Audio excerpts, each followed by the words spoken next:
Hello, and welcome back, everybody, to part 2 of the Marvel vs. DC discussion.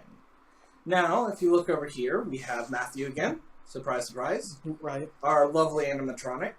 And our attention-grabbing Sarah. Hi. We all know you come from me in my shiny vest. Alright. So, last time we left off,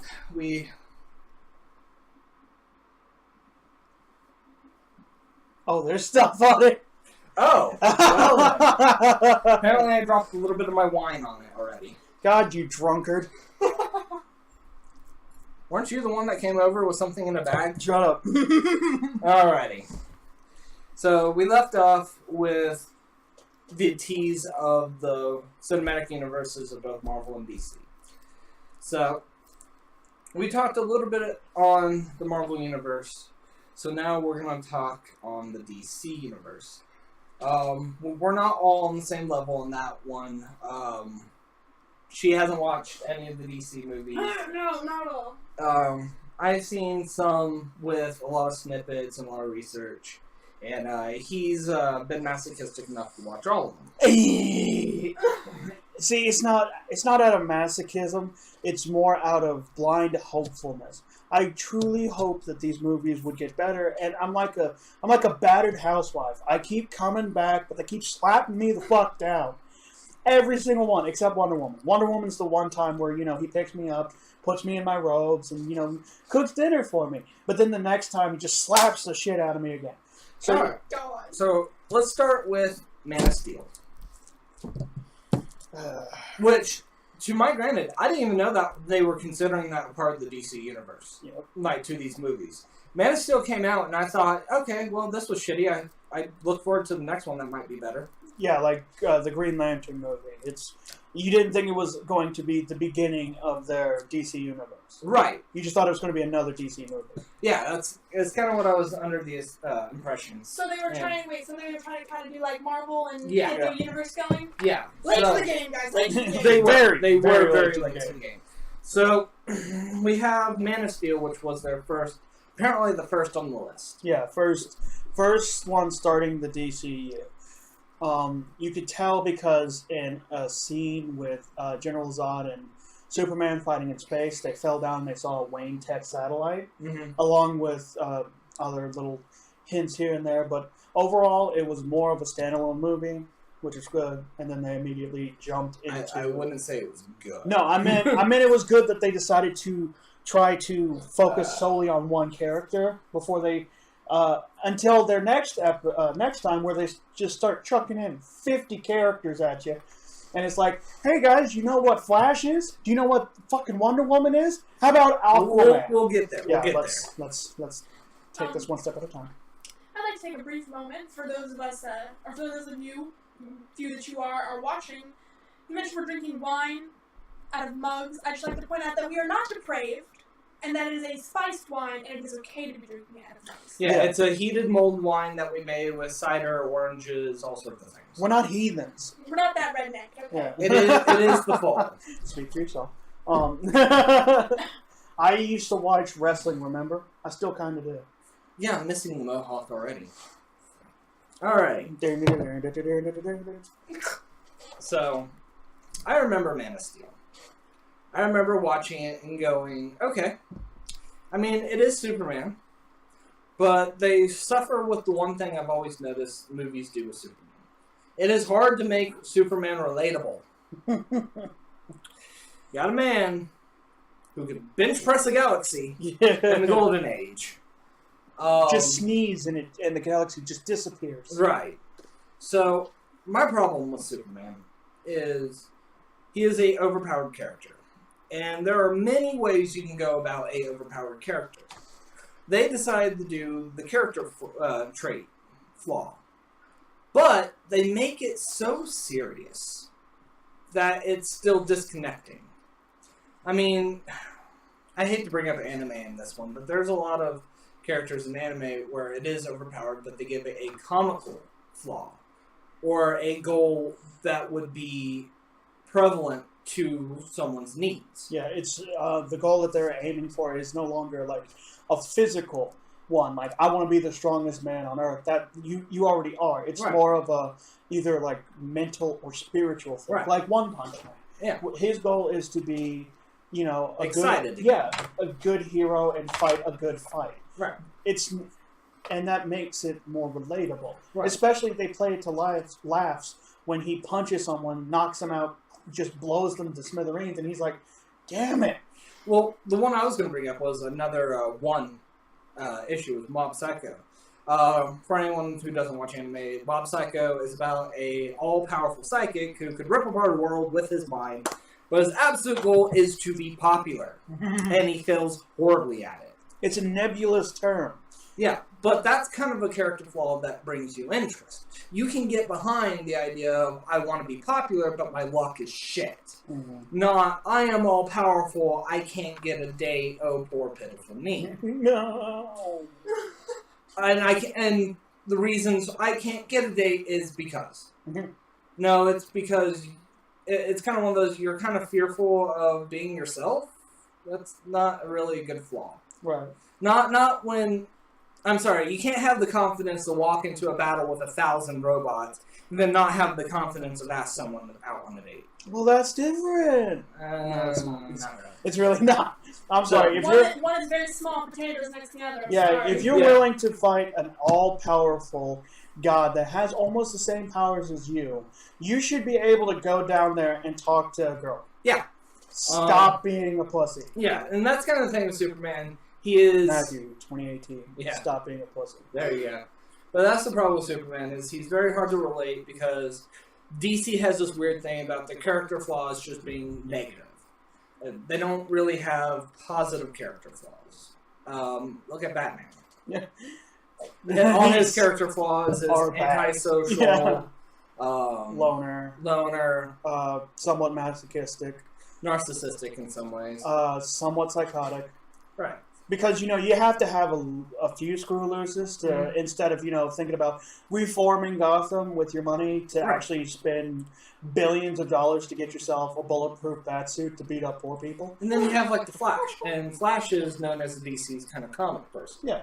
He's kind of the ha-ha, funny. But in the comics, that was kind of to hide his fears, hide his depressions, hide all that. And it's just kind of one of those although are good for trying to get some relation with who you're watching, you need more to humanize someone than just a bad character flaw. Yeah.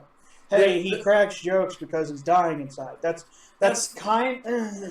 You got to build a little bit more. There. Yeah. Right. You got to give kind of a quirkiness to someone. Yeah. You have to be able to explain them and humanize them, not just give them a flaw and make that relatable. So anyway, that's just something I've noticed in DC a lot. Marvel's done it too with some characters. But when you're dealing with overpowered characters, you really have to look at that. When you're dealing with a character that is almost unbeatable, especially in the cinematic universe. Now, if we went in the comic books, there's about 5 to 8 different people who kick Superman's ass any day of the week. Shazam. Exactly. I forgot for a second that was actually a character, and I was like, isn't that from an infomercial? Isn't that a towel? Yeah, no, that's actually... That's a sham wow. That's you know. I remember that freaking commercial. I think the dude that did the commercial was arrested shortly after for beating up a transsexual hooker in an alley, I think. Yeah. Well, So Matthew, if we're going to start with the 2 movies that start the competition in the cinematic universe, you have Iron Man and you have Man of Steel. Iron Man. 100% Iron Man. Explain. The reason that is first off, and a lot of people, this is mostly taste, but he's asking me the question, so take it for the take it with a grain of salt. Iron Man isn't so goddamn serious. Even during the time where Tony Stark is literally under the gun to make weapons for these bastards who stole them, and he's making an Iron Man suit and stuff like that. Not, 20 minutes after that, he's cracking a joke. He's eating McDonald's. He seems more human He really does. But the entire time through Man of Steel, you're just sitting there watching one dude mope around about how fucking powerful he is, but he has to hide it. Oh, woe is me. Man. To save the people that I'm close to, Yeah. yet everyone always sees you. Yeah, he's like, should I be a god to them, or should I be a hero, or should... I don't fucking care. Okay? You have not humanized this character to me at all. I want to hear what he wants to do when he grows up. I would have loved to have seen a little baby Clark Kent or something like that, or, you know, a 10-year-old Clark Kent running around, you know, trying to be a reporter or something. And then, you know, he has to help Pa because he fell and the tractor's on him. So he just comes up and just picks it up. Here you go, Pa. Because then it builds his character. He's very warm-hearted and sweet and kind. And then, you know, you could have that transition of him becoming a bit more jaded because of how much he's had to deal with his powers. But no, it's from 0 to 100, nothing but angst and just misery. So would you agree that the first relationship between Tony Stark and the reporter he bangs in the first hour of the movie is a better love story than Clark Kent and... Yeah, 100%. Because there was at least some witty banter between the two. There was at least some form of attraction. There's some kind of chemistry there. Yeah, with Superman and Lois Lane, the first time he meets her, they're in the Kryptonian ship that Clark is trying to steal.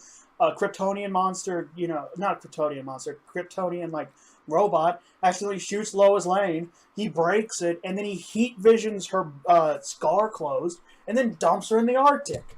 And then he fucking pieces out. What? Yeah. Yeah. Yeah, during the first one, apparently there was, like, some, activity in the Antarctic, so Lois Lane went down there to go investigate it with a bunch of army men, and she stumbles upon this giant, like, laser hole in the side of the mountain, and it's just Clark just shooting lasers into the hole to get to the ship in the middle What? of the ice caps, and then he gets in there, and Lois follows him in, and then the Kryptonian alien robot sees him and just shoots her because she thinks it's a threat. And then he comes behind it, just rips it apart, and then just heat visions her. And then once she passes out from the pain, he just fucking dumps her. She could have froze to death for all we know. Oh, that's good. Okay. Yeah, movie. We do have to watch this. Yeah, movie over. It's not as fun as what I'm talking about. I made it sound funny. Damn it! Now we can make it a drinking game. I would like you to cliff note the whole movie for me. Oh, one of my favorite moments in Man of Steel was when he's trying to calm her down, and he's like, "Look, it's okay. And then she finally looks at him, and he goes, and then she's like, "Okay, you're a hot dude. Okay, I'll get you," because she's spazzing out, and then she sees him, and he just cocks that brow, and then she's like, "Oh, okay." Because that's what's gonna calm somebody down. Yeah, just calm the fuck down. He just shaking her. You see, the camera split off for a second. You didn't see the backhanding before. Yeah. No, let's get a hold of yourself.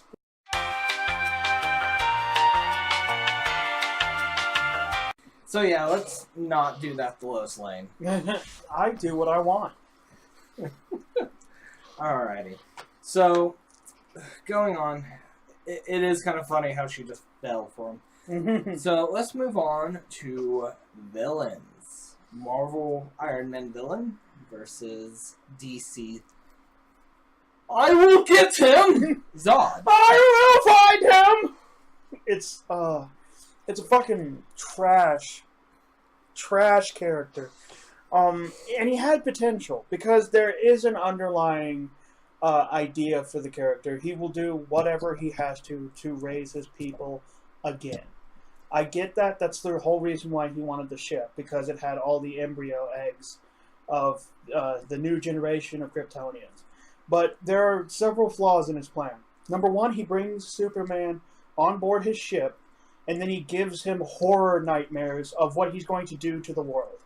Where, Superman is slowly sinking into a pit of human skulls, and everything's exploding around him. And I'm like, okay, you're trying to get this fucker on your side to be your friend. And what do? You give him a vision of the people that he's lived with his entire life dying and burning alive. So, That's terrible sales pitch. yeah, that's your first mistake. See, Guardians of the Galaxy did it better. The second movie. Have you seen that one? Oh yeah. Oh, it's a shame I had to give your mom brain cancer. Yeah, he slowly just sipped that in, and then you just see it slowly fade from Chris Pratt's face. And you're like, what? Yeah, there's just what is it about villains and just like letting that little bit slip? Yeah, you should have just never said anything. I kind of. Sorry, go ahead. No, what were you guys saying? I was about to say, during that part, I had that moment where I'm just like, oh. Yeah. Like, time slowed down, you're like. Yeah, when it was slowly building up to something, I was like, he probably killed his mother, didn't he? And then it just said, it's a shame I put that tumor in your mom's head. Like, you! Dick Waffle! Really quick, on that same topic, I don't know the actor who plays his father. I had a very sad moment and very surprised moment because I thought for like a split second that it was Robin Williams. No. I saw his face, I was like, what? I was like, oh no. I know who he is. I can't remember his name. I know he Plays a lot of parts. Yeah, he played a lot of characters. Also, I know this is really late, but if you've never watched Guardians of the Galaxy Volume 2, spoiler alert. Oh, yeah. Yeah. Ding, ding, ding. We're going to be talking about every Marvel movie and every DC movie that we possibly can on this podcast. So if you haven't watched any of them, freaking stop. Watch them and then come back. That's a little late. We're like halfway through part 2. So if you guys are still halfway through, that's your fault.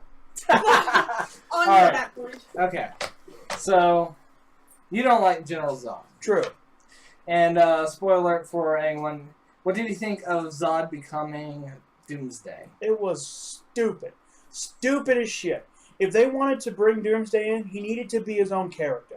Because, look, I'm not saying that it has... human blood makes Kryptonians into monsters. Yeah, because all he did was he took a corpse of the corpse of General Zod, threw him in the water, in the Kryptonian water. Then cut his arm, then bled in it, and then they're like, okay, now we're going to make a fucking demon out of it. Okay, give us a hot minute. Yeah. That sounds logical. Can you pull up a picture of Doomsday? Because I don't know if she's seen it. I'll show it on the phone. Yeah, of the Batman v Superman Doomsday, not the good Doomsday, not the comic book one. So shit Doomsday versus good Doomsday. Yes, shit ass Doomsday versus good Doomsday. Which, sliding back again, we didn't discuss Guardians of the Galaxy last time. No, we're getting there. We'll get. I know, but. So here is Doomsday in the comics. Doesn't he look like a badass? Yeah, looks pretty scary. This is the guy who killed Superman. I can see that. Fucking beat him with his fist. Well, they killed each other. Yeah, they just technically punched each other, and they both snapped each other's necks. Yeah, I feel like that takes some real precision. And on panel, it looked great. In practice, probably very difficult. Because first off, Doomsday's arms are 10 times longer than Superman's. Yeah, I was about to say, he's very... Doesn't he? He looks like one of the ogres from Lord of the Rings. Or he looks like a weird mix between the rock dude from the Fantastic Four and the Hulk. Oh, and not like a good love child either. Yeah, like really one that they are ashamed to tell people. Yeah, like an incestuous. There was something wrong with the relationship, and it was the only way they could. Yeah, resort it without violence. See, no, that's what would happen if actually Hulk had sex with She-Hulk. Because they're cousins. That's what fucking monstrosity would come. So. Okay. It's just like, oh, my God. We'll get more on the Doomsday when we get to Batman vs. Superman. So, alright, how would you compare General Zod to, villain from Iron Man? I forget his name. Ironmonger. I was trying to remember the actor. Yeah, that's what he is in the armor. Yeah, the okay, armor. They never say that in the movie, I'm upset. No. But then had to introduce kind of a whole new character idea, which you know who it is, but that's a little more... I just forget the character's name. Obadiah. Obadiah. Thank you. Obadiah Stane, you fucker. See, with me, Obadiah is your typical, greedy, just, he wants money. And he'll do whatever he wants to do it. Now, I will also say, the actor playing him really brings out the sleeves.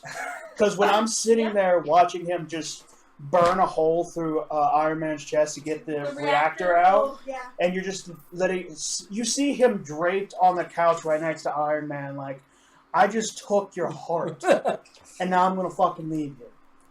and just kind of chill about it. Yeah, and then he just walks out of the goddamn room. And you're like, this guy's an ass.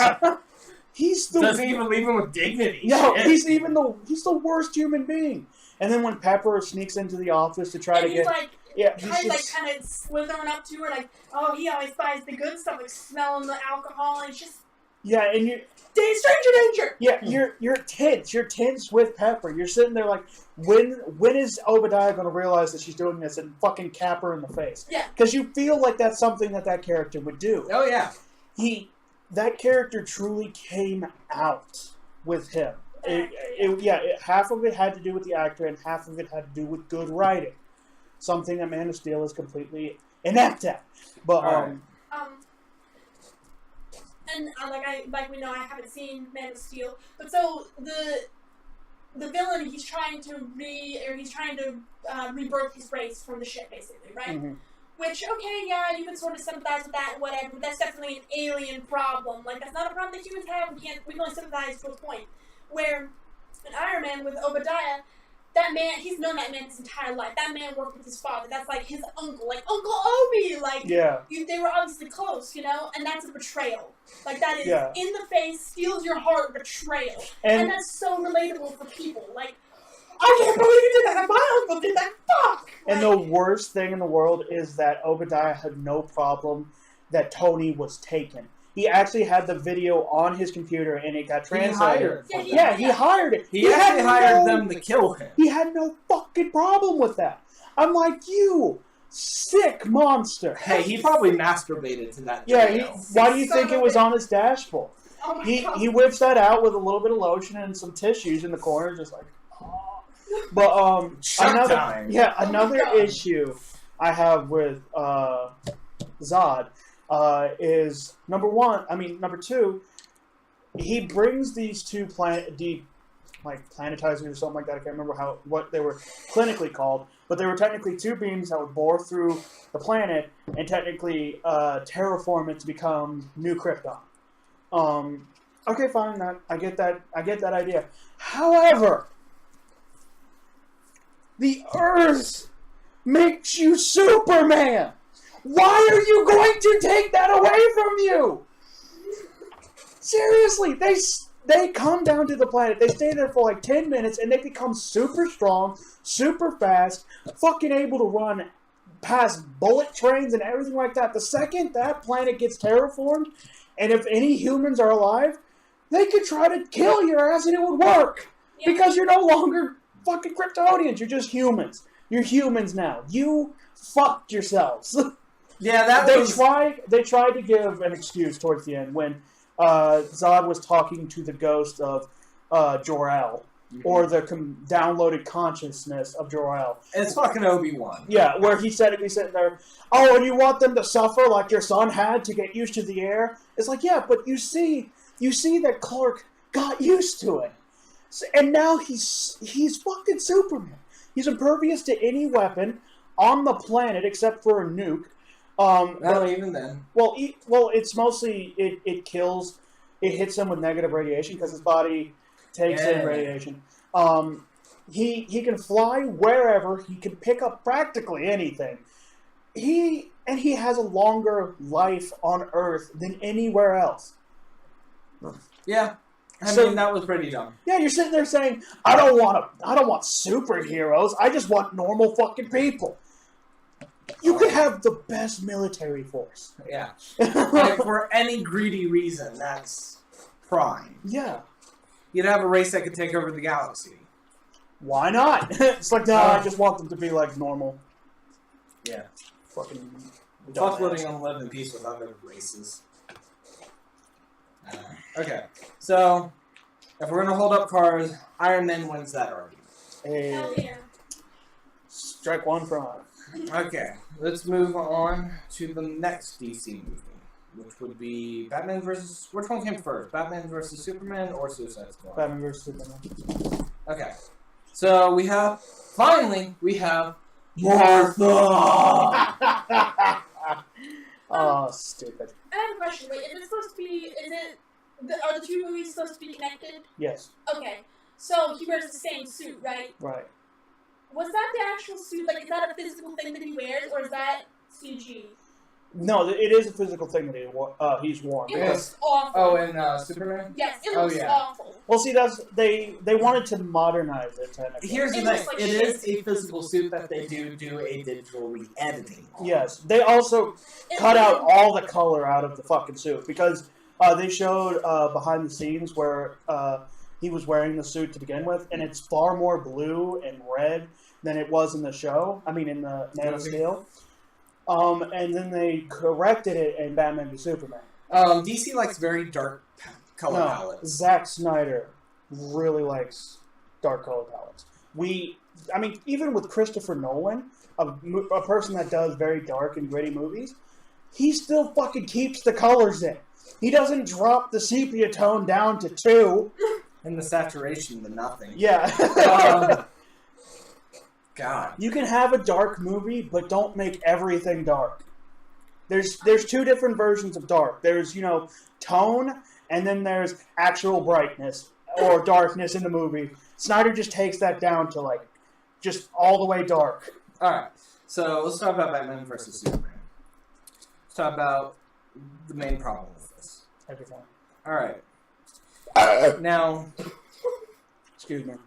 in the comics, with the Batman versus Superman thing, Batman was an old son of a bitch by this point. It was in The Dark Knight Returns. Yeah. This was old Batman taking on Superman. And old Batman only won that thing because of A, kryptonite, B, he exploited every weakness Superman ever had. So anyone who always wonders how Batman could possibly beat Superman, that's why. Second, actually third, in the comics, he even said he didn't want to kill Batman. That's the one thing. Superman did not go into it wanting to murder him. Right. That fight, Superman came into that fight underestimating Batman all the hell. Yeah. And Batman knew that and exploited. Yeah.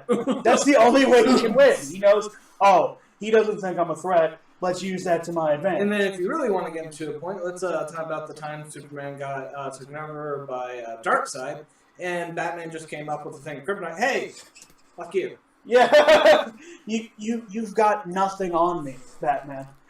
If you take away the kryptonite, you're fucking dead. Yeah, but that's why he always keeps a little bit of kryptonite on him. Yeah, right here. That's why, you have to understand, Batman's dangerous, not because he can fight, but because he knows everybody's weakness and will exploit every bit of it. That's why the other superheroes don't like messing with Batman. But that's also why they don't like Batman, in a sense, because that's the only way he can win. He can only win against you by using cheap tactics. Oh, God. By exploiting your weaknesses. And he discovered, and depending on what timeline you're talking about, he discovered red kryptonite. Mm-hmm. He was crazy enough to say, hey, I got this kryptonite to Superman. I'm going to expose it to radiation. Oh, it makes it red. I wonder what this does. Then someone finds out because of his file and uses it on Superman, and it does horrible, horrible things to him. Another fun fact, pink kryptonite turns Superman gay. I found that funny. Because they did that in the Golden Age where they found pink kryptonite, where there was practically every color of the rainbow kryptonite. But Lex Luthor found pink kryptonite, gave it to Superman, and Superman fell in love with Lex Luthor.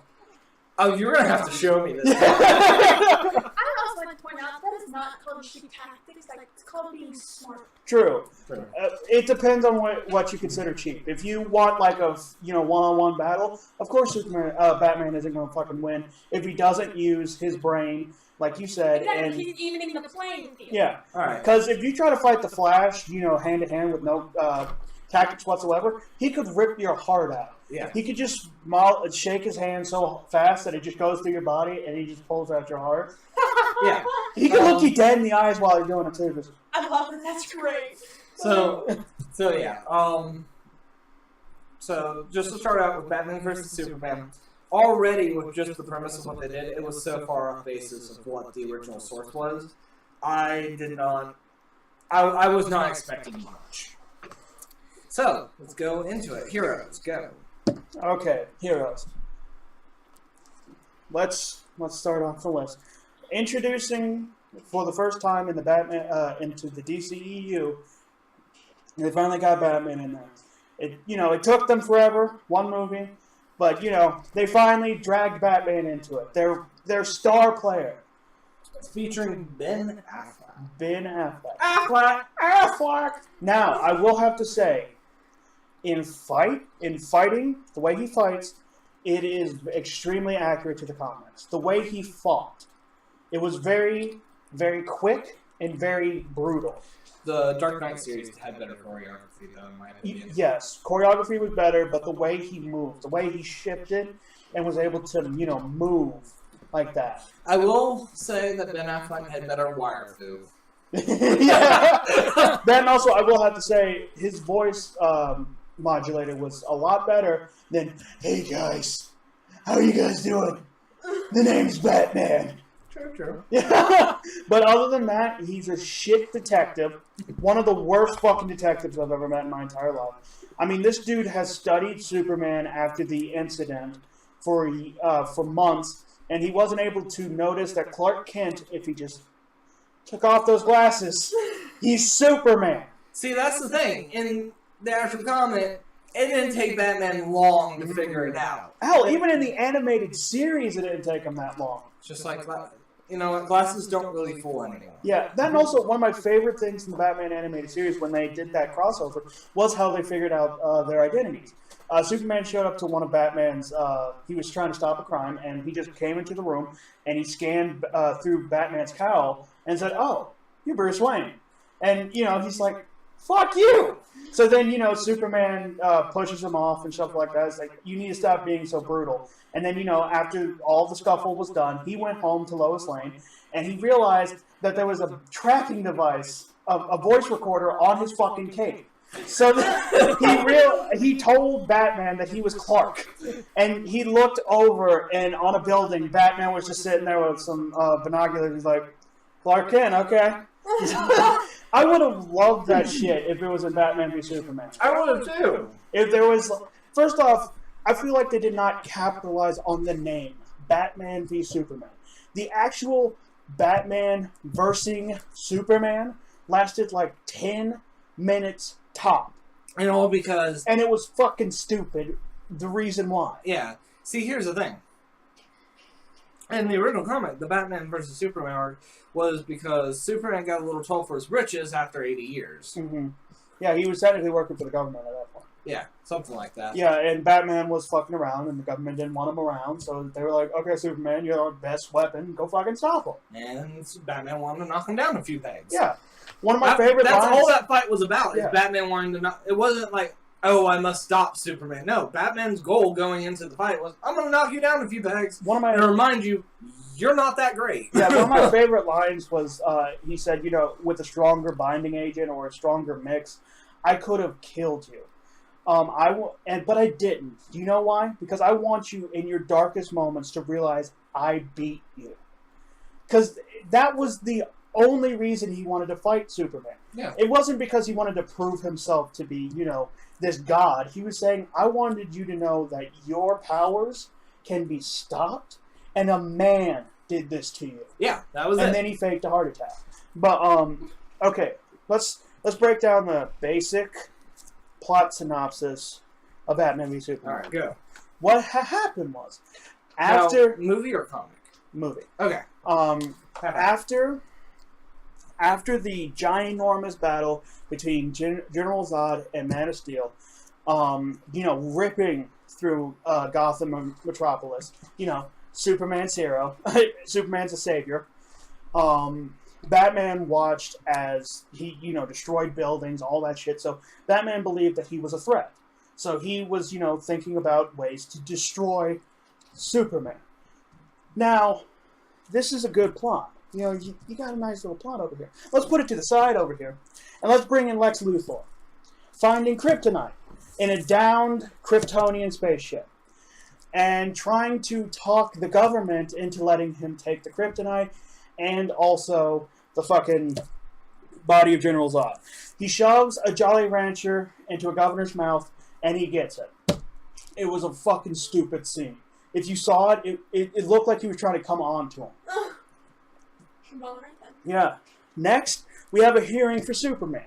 So, they want to see if he can answer for the crimes that he committed during the Metropolis fight, which, to be fair, there were a lot of crimes. He technically blew through buildings with zero remorse for any corpses that he might have, made in this fight. I'm trying to stop Zod. You could have just flown him into space there, buddy.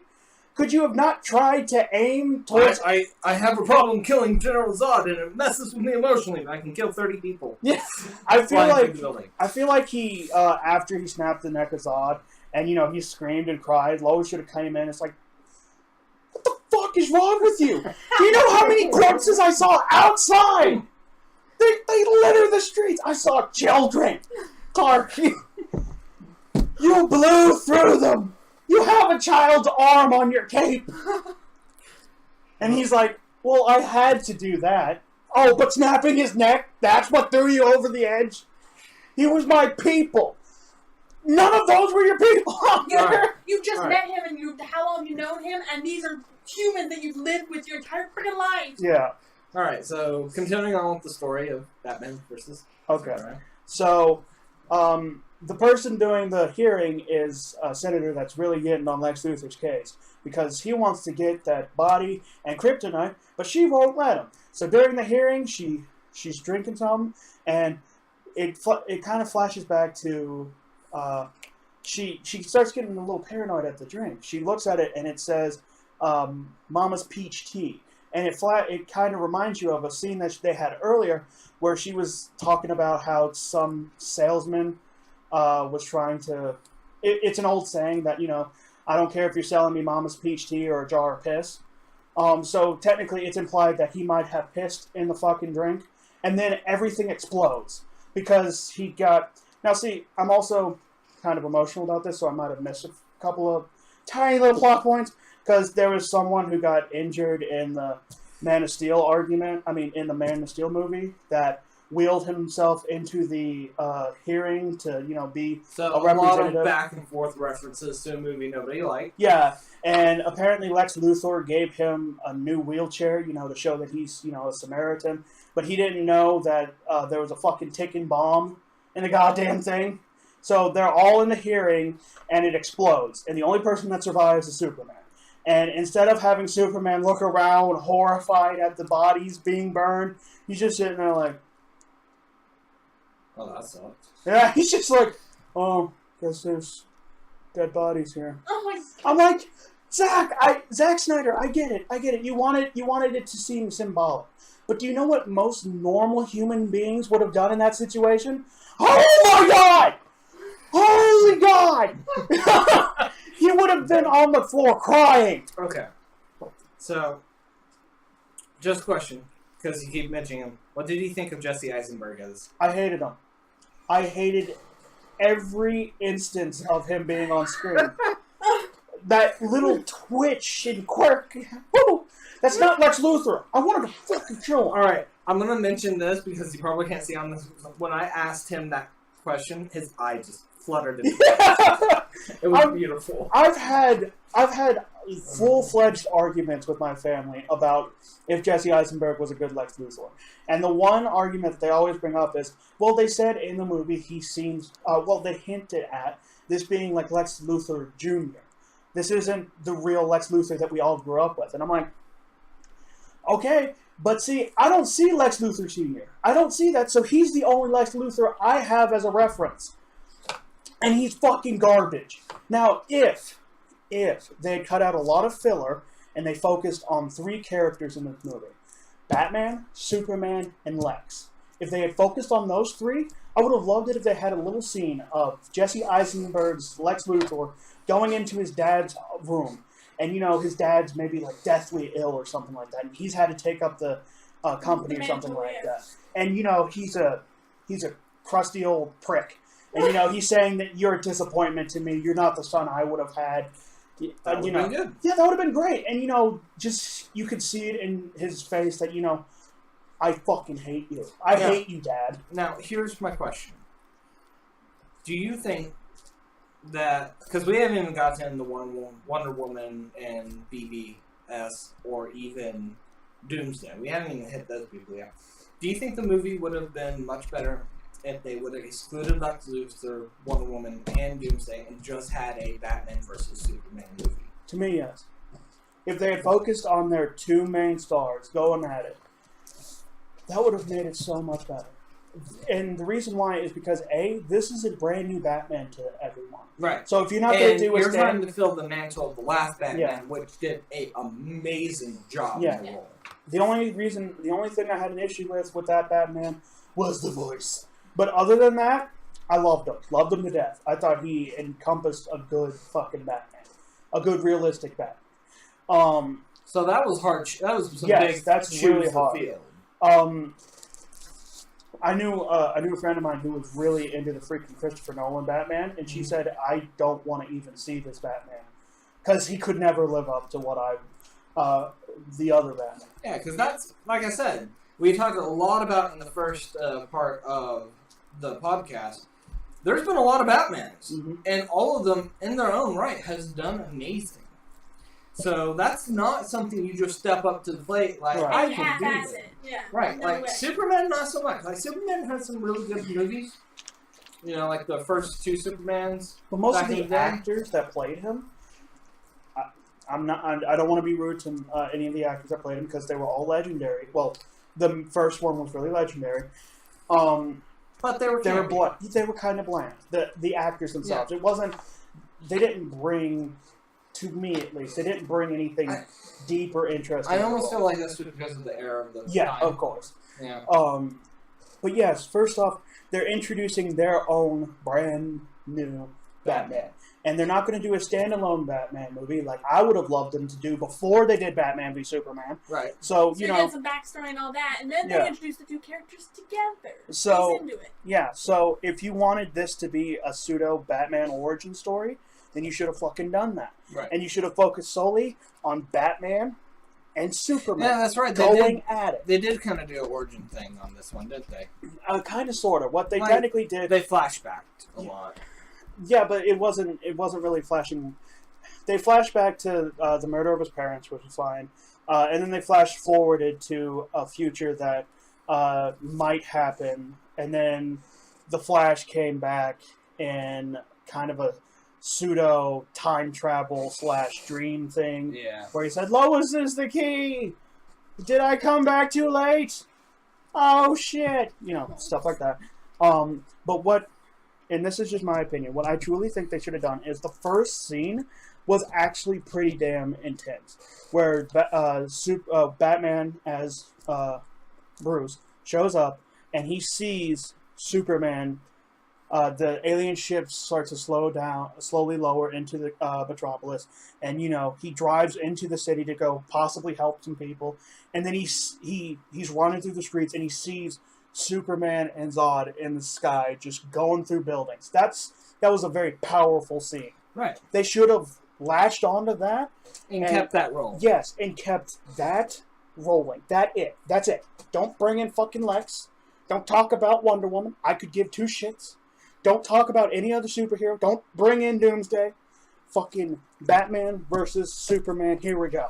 It's in the fucking title. Now, do you believe that the reason why they added all of those characters, because that reeked Spider-Man 3 kind of hectic. Yeah, too many cooks, too many villains, too many heroes, too many anythings. The only way you're able to do that is the way that Marvel does it, where they introduce characters in their own standalone movies, so you know their backstory, you know all that shit, and then they show up in other movies as well. But you already know the character, right? You've already gone through adventures with them. Like even in Marvel, the way they introduce new characters is when it's appropriate. Yeah. When you can give a backstory briefly without an origin story. Like Spider-Man in Civil War. Or like Black Panther, Falcon, all those characters. You don't really need a backstory to them because they were integrated so slowly into the series. Wait, but which one came first, Civil War or the Civil War came before the new Spider-Man, right? Right, yeah. But then they went ahead and they introduce you to Spider-Man more. And not as an origin story because that's been done to death, but you get to know that character more as a standalone even character. Afterward. Yeah, like we're introducing him, but don't worry, we'll come back to him. Yeah, just like with Black Panther. They're doing a Black Panther movie. I can't remember if it's an origin story or not. I'm really excited though for that. Yes. Because you already saw Black Panther, you already saw who he was, and his character traits and stuff like that. And now, hey, come back to this this movie so you can get even more in depth with his country, with his people, and him personally. Yeah. Right, and I see how they tried to do that with Wonder Woman. Mm-hmm. You know, they introduced her in Batman vs. Superman, which almost ruined Wonder Woman to me. They did really well on her standalone movie, but they almost ruined that character in Batman vs. Superman just by having it so cluttered. Yeah. You don't want her to even be associated with this dumpster fire of a movie. Right. Kind of. It's sad when I could sit there and say some of the Wonder Woman scenes were better than most of the scenes in the goddamn movie. That's pretty sad. But what I was going to ask is, do you think they rushed all that so they can start trying to compete with the MCU? Oh, most definitely. Because they've been trying to push for a Justice League movie forever. And when they first talked about it, way back when, they were going to be like, yeah, we're going to do Justice League first, and then do everybody's individual stories. And then they went off track. Which would have been stupid, in my opinion. Because you get this whole team together of these characters that you know nothing about, and then you branch off and talk about who these characters are. But do you think it would have been better executed than this garbage? Possibly. I do think it... Well, see, here's the thing. Okay, go ahead, sorry. What my biggest issue is with Batman v Superman, it might also be the same issue I might have with the new Justice League movie coming up, is that they were trying to introduce too many characters at once. You feel like you're getting bombarded with these characters.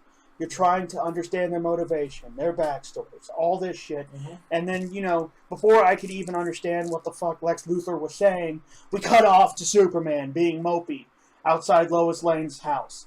And then after he talked for 5 minutes and says, I should never have been Superman, even though he's been Superman like once, he flies off and then we go straight back to Batman. So he's back in his Batcave, doing fucking P90X and shit, getting real fucking ripped for the battle. So we're talking we're talking DC versus Marvel, so speed dating versus regular dating. Yeah. Regular dating, you're allowed to, get to know this person, have fun moments and stuff like that. Speed dating, you have to get this shit done in 30 seconds or less. 10 minutes, go! Switch, everyone new! Go! Yeah. Tell everyone your backstory and motivation. Do it! So, as far... Ow. Pardon me. So as far as Batman vs. Superman, is there any movie in the MCU that it beats so far? Serious question. As far as the competition of these two juggernauts, is Batman vs. Superman better than any of the Marvel movies so far? No, and here's why. The reason I have to say that is because I've never gotten out of any Marvel movie, and I'm talking about every one I've watched in the Marvel Cinematic Universe, and have been furious. Been so fucking pissed at the movie. I've never had that. I've had some that were boring. I think Thor: The Dark World was boring. Real boring. I thought the first Thor was kind of boring too, in my own personal opinion. But I never sat there and gripping my fucking chair like, this is hot garbage. Or I've never thought of leaving the fucking room. Leaving the movie theater. Because it's not worth it. It's not worth the $7. It's not worth my $10 you. Alright, so I hear you. We gotta talk about the elephant in the room. Hi, George. No. So, Martha. Okay, let's break down slightly the events that led up to it. Okay, Lex Luthor kidnapped Superman's mother, named Martha, his adopted mother, named Martha, and said, if you do not bring me the head of the bat in 10 minutes, I have my people burn her alive. Because, the mother of a monster is considered a witch. Symbolism, ha ha ha. So he flies off to go fight Batman. And before this, Batman's been prepping for a battle with Superman. And he said, previously, Superman said, the next time I see the bat symbol in the sky, I'm coming for you. So what Batman does is he technically gets a power suit. He breaks into Lex Luthor's lab, steals the kryptonite, makes a spear out of it, sets all these booby traps, and then turns on the bat signal. And he lures him in. Okay, it's about to battle. Now, Superman doesn't want to fight Batman. He just wants to stop him and possibly get him to help him get his mother. What does he do? Does he, A, pick up this man who couldn't do anything if he wanted to, bring him into the sky and say, look, I need your help. Take free my mom. Does he, B, scream at him, I need your help while he's still in the sky? Or C, does he land, get hit with a couple of weapons, and then start beating the shit out of Batman? I'm going to go with C. If you pick C, you're right. So what happens is Superman lands, he's trying to talk to Batman, and then he gets hit with bullets, and he's like, okay, that doesn't hurt. He lasers them. And then he steps on another trap where sound waves hit him, and then he's like, that's annoying, and he fries that too. And then, he gets into Batman's face, and apparently, the bullets that don't hurt him or the sound waves that didn't really hurt him pissed him off. So he just grabs Batman and just chucks him through a building. So then Batman's at the very top of the building, holding his rib cage, like, and then, he hits him with some kryptonite gas, which weakens him slightly. Then they keep battling. He slowly gains his powers back, and then he gets hit with another kryptonite gas. Then he gets his ass kicked. And now, the scene is set. Batman has his foot on at Superman's throat, has the kryptonite blade right next to his face, about to stab him. Lois Lane comes through because she got a helicopter from the Daily Planet. Better than the Thanos copter. Right. He showed us that shit. It was the funniest thing in the world. We'll talk about that here in a moment. She took a helicopter from the Daily Planet because, news outlets, newspaper buildings have helicopters. Just hanging around, Yeah. unsupervised, So cheese right in the open. She storms in and is like, please don't kill him, please. He needs to save his mom. You need, and then, Superman can barely speak, so he's like, Martha! And then Batman's like, Martha, how do you know that name? And then he's like, you need to save Martha. How do you know that name? Lois goes, it's his mother's name. It's his mother's. And then Batman drops his weapon and is like, oh my God. My mom's name was Martha. And that instantly drops every beef they ever had. It doesn't matter the billions of people Superman fucking killed in Metropolis. He has a mother that has the same name as mine. He needs to live. Instant BFFs right there. Oh, our moms had the same name. Cool. I mean, at the very end, Batman is sucking his dick. He's technically, after Batman, spoiler alerts, after Superman dies from Doomsday, he's, standing in the background of his grave like he was a beacon of hope for the hopeless, and he was such a good man, and I'm like, you wanted him dead! No. You had a spear to his face! Yeah, and the only thing that changed that is his name! His mother's name! Now, before anyone writes in the comments, our first comment might just be hate mail. Hey, there you go. I understand the symbolism to this sentence. It technically humanized Superman because Batman saw him as nothing but an alien invader, but then he realized that he had a mother as well. But, you know what really didn't fucking help? Is that all they did was say the name Martha, and then he immediately dropped it. Like, oh, you're fucking BFF. I'm your BFF, man. I'll definitely go save your mother. One of my favorite lines, and favorite meaning I wanted to bite my tongue off. Batman helps Superman up, tells him, to go after Lex to stop Doomsday, and he's like, don't worry, no Martha shall die today. And I'm like, fucking kill me now. Shoot me in the face. So what happens when they go through the obituaries of all the people they killed and to 5 Marthas? Yeah. Oh, fuck. I wasn't able to save all the Marthas. Okay. So, that's a pretty bad start for yes, DC. Very, very bad. I wanted to also bring up one more thing before we continue. Okay, let me ask you this. If the Joker had a mother named Martha, would Batman be fine with that too? It's like, I know you killed millions of people with your pranks and shit, but your mom's name is Martha. We're cool. We're cool. You're my best friend. Come be BFFs with us. Yeah. Kumbaya! Good God. Okay. Let's jump to the next movie because I could argue another podcast with all the shit I have on Batman. Okay. So next one we're going to talk about is Suicide Squad. Now, Suicide Squad was originally supposed to come out around the same time Deadpool was. Yeah. But behold and below, that I messed that all up. Lo and behold. What do you say? I have no Lo and behold. Young squires, there we go. take a load off. Let me tell you the tale of the Suicide Squad. Okay. So, Suicide Squad was supposed to come out around the same time Deadpool was. But, surprise, surprise, Suicide Squad got pushed back. They were like, no. They had to do a shit ton of reshoots. Not only that is, I honestly think they were afraid to compete with Deadpool. I mean, I would be too. Because, like, the excitement level for Deadpool versus Suicide Squad was already through the roof. Yeah. And as everybody, or you should know, Deadpool was Fox, not MCU. So, but, we're going to drag Deadpool into this. Do you think it was smart of DC to hold off? Or do you think it would have been a catastrophe? Ah, God, my voice is not working today. Catastrophe. Yes. That. Do you think that would have harmed that movie if they were released the same weekend Deadpool did? Well, yeah, to be a little catty here, you could have they could have shipped it like 12 months before Deadpool and it still would have bombed like a motherfucker. But I think it would have been a very poor decision on DC if they did do it with Deadpool.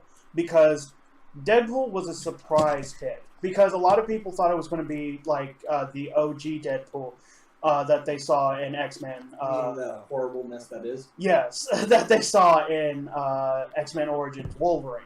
Or they didn't know if it was going to capture what Deadpool was, or if it was just going to be, a bunch of dumb fucking shit. I mean, it was still dumb, but it was fun dumb. Okay. So if they tried to go against that, they would... It would have been bad. No one would have heard of it. What, Suicide Squad? I'm sorry, I want to go watch Deadpool for the 5th time. Yeah. Okay. Admittedly, we did go see it twice. I saw it 5 times. In theaters? Yeah, with different friends and family. Oh, damn. I went with my cousin the first time, went with my mother the second time, went with my uncle and aunt the 3rd time, went with a couple of friends my 4th time, and the 5th time I went by myself. So when Deadpool 2 comes out, we're going to go see it a lot. Okay. Gotcha. I'm looking forward to Cable. Damn Skippy. Okay. So if we were to do just a comparison with those two, Deadpool 1. 100%. To me, Suicide Squad was just more of a disappointment than a blood-curdling rage that Batman and Superman brought me. Yeah, that was my thing with it. All right, let's talk about this first. Actually, we skipped a movie. I am so sorry, everybody. We're going to come back to Suicide Squad. I kind of gave you a tease there. Green Lantern. That's not in the DC. Is it not? It is not. That came out before Man of Steel, unfortunately. But we can still talk about it. No. Okay. Brief synopsis, good or bad? Bad. Why? Comparatively, first off, too much CGI. Far too much CGI. They couldn't even give him a mask that wasn't CGI. That's sad. Second off, just the overall characters in it were very bland and very uninteresting. Okay. And just shit. Okay. Did you ever watch Green Lantern? No, I don't have any desire to at this point. Okay. I will just believe everybody else on this one and just say no thanks. I mean, we have it upstairs. Oh, Jesus. That's Ronald Reynolds in it. Well, yeah, I know. Ronald McDonald. Okay, so anyway, going back to it, Green Lantern bad, good, not part of the. Like I said, I mistook it for that. No problem. It was around that same kind of time frame. So. Yeah. All right, so Suicide Squad. Let's talk about the biggest problem most people have. They either love it or they hate it. The new Jericho. Go. Oh, it's shit. I'm not gonna fiddle with this. It's hot garbage. Well, Now- let's fiddle with it. Now, I will have to say, if the theory that was going around the internet would have been true, I would have loved it even more. If the theory going around that the Joker was actually Jason Todd, but tortured by Harley Quinn and possibly the old Joker to become a new Joker, and then the old Joker died somehow. Wait, didn't they try to do that before? Wasn't that thing before? Yeah, in the comics. Was yeah. it Todd? And Yeah, it was Todd. Okay. that, and also in the Batman Beyond movie, where the Joker came back. Yeah. And I thought that would have been amazing if Right. they had done that. Because it would have made all sense. Because, you know, this person is trying to be Joker. So he's like, okay, I'll get tattoos. I'll get, you know, all these tattoos, a grill and all that. He's trying to be Joker, but through his own fucked up kind of way of what a Joker would be. I think that would have been perfect. But Because no, that would have fit Todd to a T. But the fact that they're trying to pass this guy out who's completely as the different OG Joker. And I'm sorry too, it's the same thing with the Batman. Like, how do you follow the last Joker? Yeah, exactly. How do you follow Heath Ledger? You don't! Now, do you think that's why they went so extreme? I think that is a possibility. I think they wanted to go so far the other direction from Heath Ledger, so they wouldn't hear, you know, oh, you're just trying to copy Heath Ledger. Or you weren't as good as he Oh, yeah, they were trying to go, you know, start the other way. But the problem is, when you have... It's just like when Robert Downey Jr. gives up playing Iron Man. Which would you rather do? Don't get a replacement for the Iron Man, or try to? Because if you try to, they will always be referred to as you're not as good as Robert Downey Jr. Same with Wolverine. See, the only character that I think will die in the Avengers that will be replaced is Captain America. Shut your whore mouth! I love Chris Evans as Captain America. I do, Yes! but in the comics, he does die a lot. Yeah. And I would like to see Bucky take over as Captain America. That would be a nice... That does happen. I will have to say that would be a nice dynamic shift. I think it would... No, I think it would be touching if what they did was Captain America gives up his life to save his friend one last time. Like, Thanos is about to fucking, like, kill Bucky, and Cap tries to buy him some time, and then Cap's head just gets smashed, or something like that, and Bucky's like, no! Takes up the shield and starts fighting. fighting. It's not good, it's not poetic. What would be good and poetic is if they get to be heroes together, they get to be best friends, because they had 7 fucking years stolen from themselves, from each other, and I don't like it! It's so sweet, though. Don't want it. It's If so that tragic. happens, I'm not watching it. I'm sorry. I'm not watching it. I would love it if she doesn't know Like- that's going to happen, and then she goes to the movies, and it's dead quiet in the movies, and then it happens, she's like, I don't like to make a scene of myself in public. I hate it.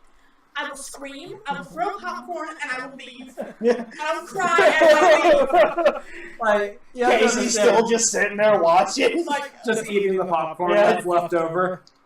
Like, no, fuck you, you can't do this! This is an injustice! alright, so back to Suicide Squad. So the premise seemed pretty good. You know, get the heroes that nobody or Villains. villains. They're expendable, let's get them to do Yeah. our work. Put, you know, put suicide bombs in their head, so if they misbehave, you press the button. Which, by the way, in the comics actually does happen, so that's true to form. There are some people that sit there and go, that was stupid. It's like, yeah, but that was also something in the comics. They were trying to be faithful to the comics. And I appreciate that. I will give Suicide Squad credit to that. They tried to stay within the spirit of that comic series. And they tried to add some form of aesthetic that made it look a little bit more like, you know, bubblegum poppy instead of all this dark, grim, Right. brooding. So it was not as bad as Batman vs. Superman. In my opinion, a step in the right direction. However, let's talk about casting. And overall writing. See, here's the thing. And I always, when I'm talking about Suicide Squad, I always compare it with one other Marvel movie, Guardians of the Galaxy. Okay. Because both of them are practically the same. They are. Misfits I was on about- a team trying to save the world. I was just about to get to there. For different reasons. One is because they're attached to bombs, and if they don't, they'll fucking die. The other ones are smugglers, and, you know, They have mutual reasons. yeah, they have mutual reasonings for it. So base it on both of them. And some of them even said Suicide Squad changed its, pushed it back to do a lot more shoots to make it seem almost more lighthearted, like Guardians of the Galaxy. So they were really trying to get that Guardians of the Galaxy feeling. Same with the soundtrack. They did the same thing that Guardians of the Galaxy did, except they didn't go back to like the 70s or anything like that. They did more. They don't have a lot of Queen. Yeah, they did a lot of them. I was about to say modern, but Queen isn't modern. Well, it is to us and in our hearts. Yes, the reason I'm saying, I mean when it was made. Yeah. It wasn't made right now. All I can remember is the Queen songs and the Heathens one from 21 Pilots, because I love 21 Pilots. But yeah, okay, yeah. Casting. What do you think of Harley Quinn? I found... How do I put Harley Quinn? Harley Quinn's been an interesting character because she's not a very old character in Batman. She's not from the Golden Era. She is from the 90s. Her character did not even start in the comics. It started in Batman Animated Series. And then they took it into comics. Yeah. Same with Batgirl from the old 60s Adam West. Yeah. Wait, which one was she supposed to be? Who are you talking, Batgirl? Yeah, which Batgirl is it supposed to be? Barbara Gordon. Thank you. Yeah, the original one came from the 1960 ones, and then they saw that, and they're like, hey, that looks cool. Can we have it? It's like, sure. We'd like to bring her into the fold. So, Harley Quinn is relatively a new character. And, the whole... I think I'll dispute. No, I'm good. What about Harley Quinn? No, it was a burp. I thought it was vomit. I was like, why am I about to puke? The poison should take about an hour 45 minutes to Woo! I'm gonna die today. Okay. So, Harley Quinn. I felt they missed the mark on her, honestly. I felt she had the playfulness that was there, but it was more, and I hate to say this, it was like the BDSM community's idea of bratty. Okay. And that's weird coming from me, but that's kind of what it was. Is you had kind of this really bratty, trying to be sexualized, trying to be playful. So instead of being personality. instead of being psycho and cute, she was just bratty. Yeah. Right, and that's kind of what I got from it. And it was like, that's not someone I'm going to be afraid of. Yeah. To me, when I saw it, it encapsulated perfectly in my mind.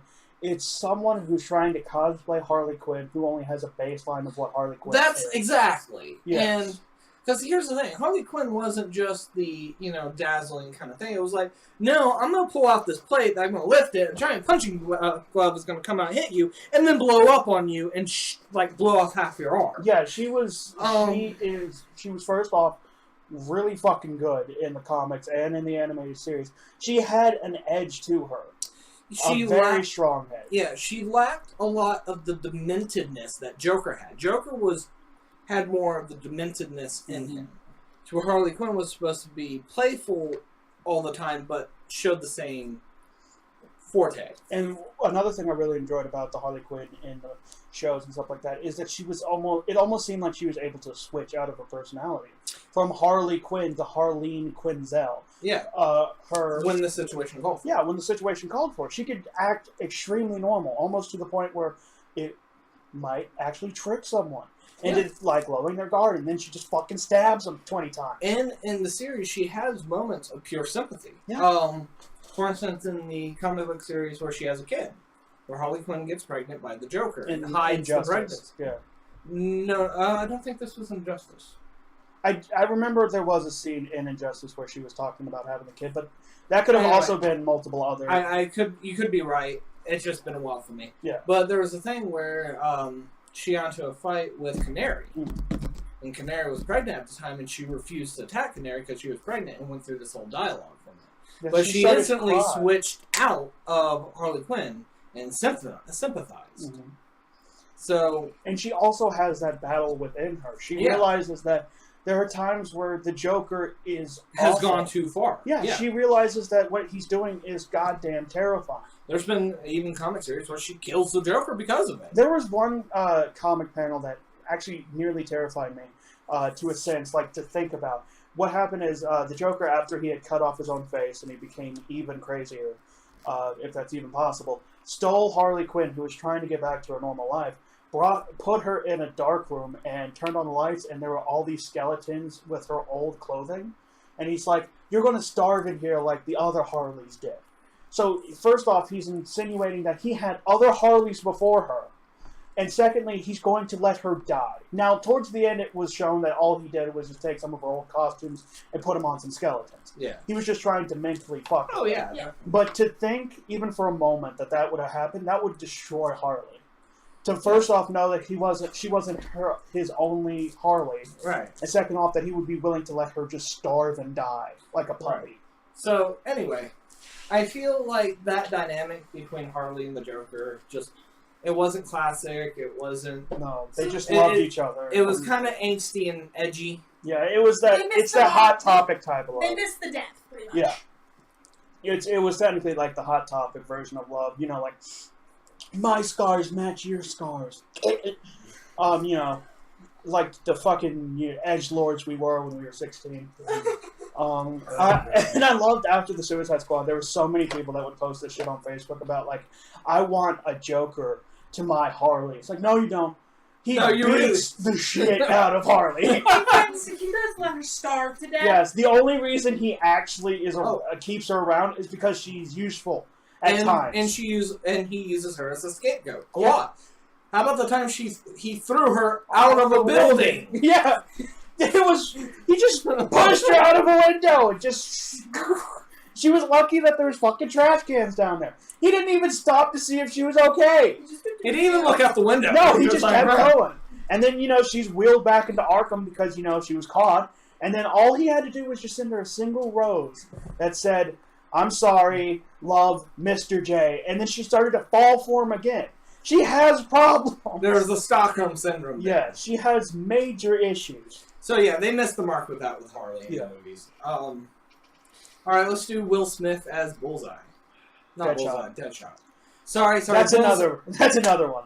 Bullseye is from Marvel. Deadshot and Bullseye are kind of the same thing. They never miss. Even though in the comics they miss a lot of times. But it's mostly, every time they miss, they go, I've never seen someone dodge my bullet before. It's like, really? Because I have a fucking list over here. I will say one of my favorite battles is Bullseye versus Deadpool. That's a fucking amazing battle. That's another story. But, okay, Will Smith as Deadshot. Okay, look, I enjoy Will Smith. I enjoy him for most of the movies that he's been in. The only movie I really don't enjoy him in is After Earth, but After Earth was a fucking dumpster fire. So, that's also another phrase I really freaking love. Dumpster fire. Apparently, I've heard it 4 times today. Yeah, well, when you're describing DC movies, it's very apt description. Yeah. But in the movie, he was just Will Smith. He didn't feel like the Deadshot character. He didn't feel like he transformed that character like Obadiah. He was just Will Smith. This is the original Deadshot. Gotcha. Okay. Yeah, and I think he put on the mask like once in the entire movie. And in the comic, you never see him without his mask. Yeah, he hates taking it off. He kept the reticle thing, but he's Will Smith, so of course he's going to keep that goddamn mask off because people wanted to come to see Will Smith. And here's the thing: as far as action movies and Will Smith, he lost me after Earth. Because on the snippets I've seen and what I've watched of Suicide Squad, it's the same kind of mentality. He does the same acting for his action scenes in After Earth and fucking Suicide Squad. You can't pull the same character off twice. Now, I will have to say, with After Earth, there wasn't really that many action scenes with Will Smith because his legs were broken, and he was just stuck in. I'm talking about like the parts of After Earth where they were showing in the beginning of how he's a warrior with no fear. Yeah, and which is weird because you give one of the most charismatic actors, the ones that love to just hop around and shit like that, a role where he can show no emotion. He shows no emotion and does nothing. And then you give all the emotional lines to a kid that's only had like one movie under his belt. And the biggest reason why he did that was because, his daddy wanted him to be in a movie. It wasn't because, M. Night Shyamalan came up to him and was like, we need you to make a movie. No. Will Smith went to M. Night for this fucking movie for his kid. But, that's another tangent for another day. But, with Will Smith, he just played Will Smith to me. He wasn't Deadshot. Exactly. That's kind of what They just found a Deadshot cosplayer. I could say that about practically every character in this fucking movie. Practically every one of them. They just took a cosplayer off the street and said, "Be Deadshot. Do it." So basically, they were kind of pulling Nicolas Cage thing here, where he just plays himself in every role. It's just Nicolas Cage, not whoever he's supposed to be. Yeah. Gotcha. So Well, that's the problem with giant names like that. When you talk about them, they don't feel like a character. They feel like when you watch a movie that's starring The Rock. When you watch it, you don't think that he's, this character, The Rock. He's The Rock. do you feel the plot in Suicide Squad was solid? Yes, but it only had point A to point B, so it was pretty fucking easy. It's just like if you ask someone, okay, do you know how to get to the school? Yeah, it's right over there. Okay. I can literally see it over the horizon. Do you think that it was too easy of a plot, or do you think it was a nice breather from the overcomplicatedness that was Batman versus Superman? It was kind of a nice breather for it to be such a simplistic plot, Mm-hmm. but they also, I could tell through the reshoots, they had issues with pacing. Because there will be many times where we're shown multiple scenes that we've already seen, and then the actors react to it as if we've never fucking heard about it. Like, one plot line in it was the Enchantress was fucking one of the army guys. And we were told that from the very beginning. And we were also shown clips of that in the middle of the movie. But towards the very end, Will Smith finds a dossier that's talking about the Enchantress, and he gets pissed. He's like, "Why didn't you tell me you were in love with her?" I'm like, "We already fucking knew this!" But I completely it was nice that it was so simplistic, but it feels almost too simplistic. All right. So they could have taken the over-complexity of the last one and the simplicity of this one and kind of found a middle ground for the both. Yeah. All right. So last one that's come out is Wonder Woman. Yes. And we're running out of time, and I hate that, so I'm going to kind of speed things up. Good points of Wonder Woman. Most of it. What I'll say is, I do like Gal Gadot as Wonder Woman. I think she did a pretty good job with the fish out of water. Mm-hmm. The comedy made it so much more lighthearted and more interesting to watch. The settings were pretty good, other than, towards the end where it's just a dark battleground. Wonder Woman started losing me at the very end, where it was nothing but CGI creatures hitting each other. And the reason that it kind of bothered me there than it would, like, in the Avengers, where the Hulk is trying to bring down one of these alien creatures, is that these things were large beasts going at it. This was a spindly woman going up against this ginormous iron fucking Ares battle armor, and they're just battling like fucking Dragon Ball Z. I'm sitting there like, no. You lost me. When it was, Wonder Woman bouncing around in a room, beating up normal dudes, I was like, alright. There were some scenes where I was like, yeah, that doesn't look right, but whatever. She's, supernaturally powerful, so I'll give it to her. Right. But then when you give her another humanoid-looking, super-powered person, it looks like a weird live-action version of Dragon Ball Z, and I want to vomit. Yeah, but other than that, really good. Hit the mark. When I saw Chris Pine's character, spoiler alert, die, made me feel sad. Made me feel real sad. Okay. So, because she couldn't even hear him say "I love you." that was, yeah, that was sweet. All right. So, since Justice League hasn't come out yet, I'm not going to compare Justice League Probably to gonna be Avengers. Yeah, I've seen the trailers. I am scared shitless about it. If it's not, I will come back on this podcast and eat my words.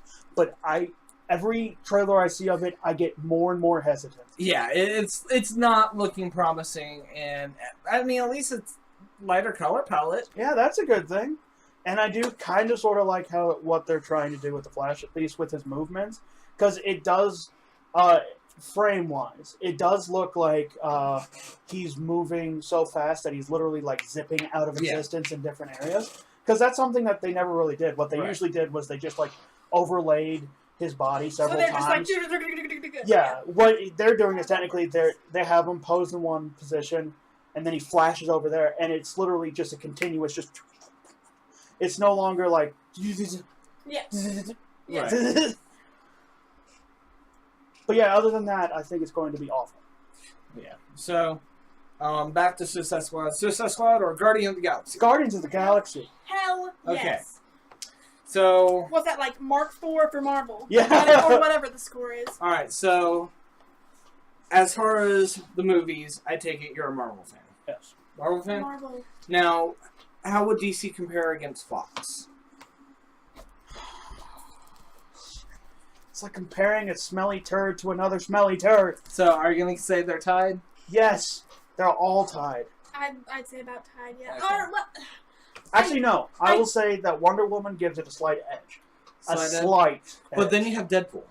and then I do. Now it's back out there. And then not all of the X-Men movies by far, but a few of them definitely really got me, and I like them. All right, you know what? I will say it's a bit higher. And then the original Spider-Man movies. That's Sony. Oh yeah, it's Sony. So they're not in the running. Well, did Sony do the Amazing Spider-Man as well? Yes. Okay. Now, see, that's the thing with the Sony movies. The first two Spider-Man movies, fucking great. Third one, I enjoyed, but a lot of people hated.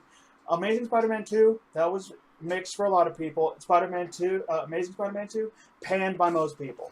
So Yeah. once again, even. So we're gonna say DC and Fox tied. Sony's kind of their own love child.